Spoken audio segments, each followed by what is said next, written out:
Muncul berita bahwa kabarnya TikTok akan menggeser UMKM Indonesia.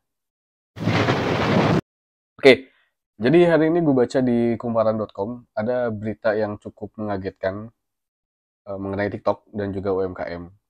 Yang kita tahu saat ini ya, banyak UMKM yang berjualan dan bahkan meledak di TikTok, viral di TikTok, penghasilannya sampai miliaran gitu kan. Tapi sempet gak sih ngerasa aneh bahwa ini adalah platform baru, buka market di Indonesia, yang digait adalah produk-produk Indonesia, produk lokal terutama, dan secepat itu meledaknya, sebesar itu penghasilannya. Bahwa kabarnya ada project yang dinamakan Project S. Nah, Project S ini apa? Kabarnya begini. Pertama kali kabar ini mencuat di laporan Financial Times di Inggris. Itu TikTok di Inggris tuh mulai melihat fitur belanja bernama Trendy Beat di aplikasi tersebut, di aplikasi TikTok maksudnya. Dalam fitur itu terlihat ada barang yang bisa dibeli dan populer. Di antaranya penyikat bulu hewan, peliharaan, dan pembersih telinga. Ya barang-barang kecil gitu ya. Tapi kok populer banget gitu. Meledak gitu. Nah di sini, kata si narasumber, produk-produk yang dipajang di fitur Trendy Beat TikTok dikirim langsung dari China. Sementara penjualnya terdaftar di Singapura, tetapi tercatat dimiliki oleh ByteDance. Jadi, barang dikirim dari China, penjual dari Singapura, tapi penjualnya ini tercatat dimiliki oleh ByteDance juga, yang mana ByteDance ini si wadahnya TikTok itu ya, perusahaannya, kepalanya si TikTok itu kan. Nah, di Indonesia disinyalir data-data UMKM ini lagi dikumpulin nih sama TikTok. Jadi apa yang viral di Indonesia, apa yang paling laku di Indonesia, semua dihimpun datanya. Dan nanti saat udah ketahuan barang apa yang paling populer di Indonesia, barang apa yang paling laku di Indonesia, lama kelamaan penjualnya bakal datang dari China. Itu gila ya.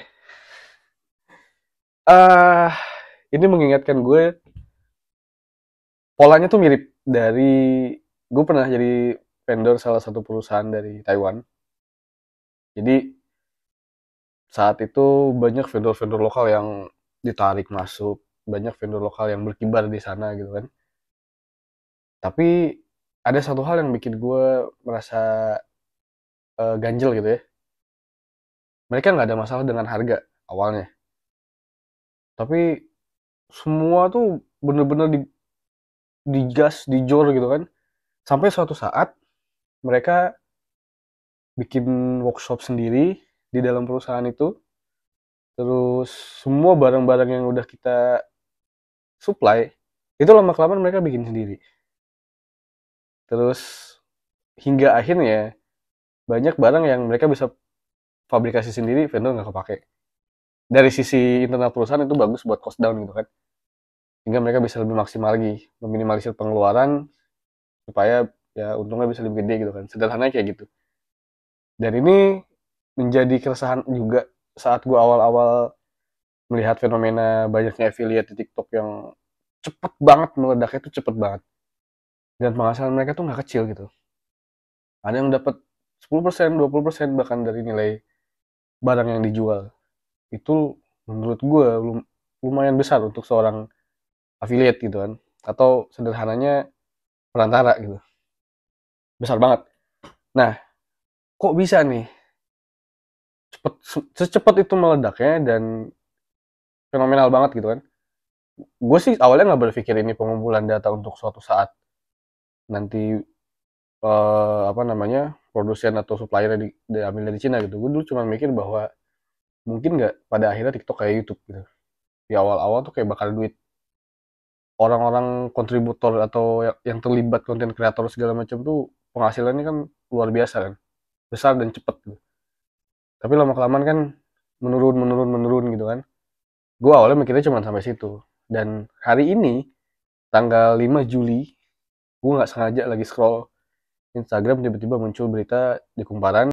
Nanti gue kasih apa namanya, sumber bahwa gue ngambil berita dari mana. Bahwa kaget juga bahwa ternyata kita tuh datanya lagi dikumpul, lagi dicari tahu nih barang paling laku tuh apa, kemudian digeser supplier di sini, digeser barang dari China. Gila.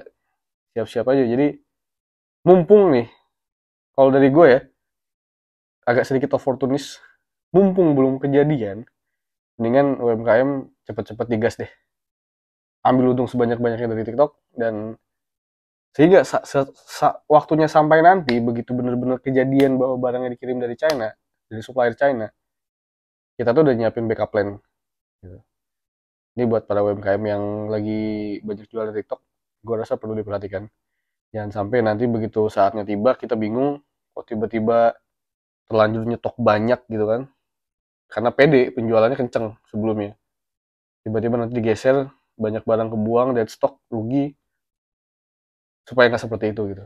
Jadi video pendek ini semoga bermanfaat, dan tulis di kolom komentar jika kalian punya info yang lebih lengkap, info yang lebih apa namanya, lebih update lagi, gue bakal jadiin bahan diskusi.